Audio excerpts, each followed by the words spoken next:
Hello, and welcome back to my book nook, which is still standing, as you can see. Luckily, there haven't been any strong winds inside the house lately. I'm Betsy Uhrig, author of Double the Danger and Zero Zucchini. And last time we spoke, I suggested going for a walk as a way to find story ideas. I propose that you go for a walk and take notice of things that make you ask two idea-generating questions. What if? And what then? In my experience, those two questions can often lead to interesting stories.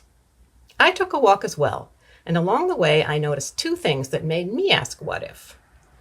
The first was a vine that was trailing out onto the sidewalk instead of up a pole or a tree or wherever vines usually climb. And maybe it was just me, but I thought it looked like it was reaching out, seeking something to grab onto. Something like my ankle. So the question that came to my mind was, what if that vine suddenly grabbed a person by the ankle and dragged them into an underground world where plants rule? And, just to confuse things, what if that person's name was Ivy? What then? Would Ivy be put in a pot and stuck on a windowsill as a decoration in a giant plant's house? And would the giant plant forget to water Ivy? The story of Ivy's perilous escape from Plant World might be fun to write. So that's one idea that came from a simple vine that was probably just minding its own business and almost definitely never meant any harm. Something else I saw on my walk was a good-sized boulder with a smaller egg-shaped rock sitting on top of it.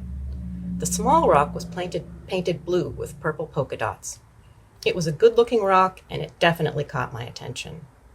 And I wondered, what if that smaller rock was magical? It certainly looked magical. Maybe I could rub it like a magic lamp, and a rock-based genie would come out of it and grant me 3 wishes. The wishes would have to be rock-based too, of course. What then? Would I just wish for a handful of diamonds, which are, after all, rocks? That seems a bit predictable. Maybe instead I could wish for a nice little cave in my backyard where I could go and sit quietly and think my thoughts. A cave would be a lot sturdier than a book nook. Probably also damp, though. The story of me dithering about my rock wishes could go on for a very long time. I hope you went for a walk and came across some what-ifs you want to write about. Hollow trees that sassy elves might live in, twisty alleys that might be portals to the past, friendly dogs that might be secret agents in disguise. But I'm guessing there are 1 or 2 of you out there who couldn't find any what-if-worthy questions on your walk. It was just you and the boring sidewalk that day, without even a mysterious crack or some ants to liven things up. Somehow, you managed to find yourselves on the most boring sidewalk in the world. But what if that sidewalk was being boring on purpose?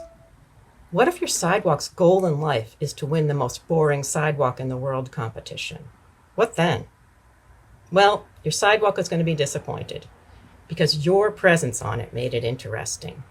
You ruined the competition for your sidewalk by setting foot on it. Is it angry? Upset? Will it try to shake you off next time you walk on it so it can go back to its perfectly boring state and win after all? That would make a weird story, I'll admit. But weird stories are sometimes the most fun to write and the most fun to read. You can collect your walk-generated story ideas in a notebook and use them later when you feel like writing a story. Unless an idea grabs you like a vine and won't let go, until you start writing the story immediately. That can happen, and you just have to go with it. Or the unwritten story will nag at you. Stories can be persistent when they want to get written. But don't worry about starting something you can't finish. Stories can also be very short. For example, here's a very short but suspenseful story I wrote just for you.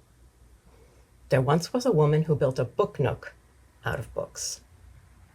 It isn't very sturdy, but at least it hasn't fallen over on her while she tries making videos. Yet. The end. Thanks for watching and coming up with story ideas with me. Keep walking and asking what if and what then and writing your stories. And if a dull sidewalk ever tries to shake you off, you'll know why.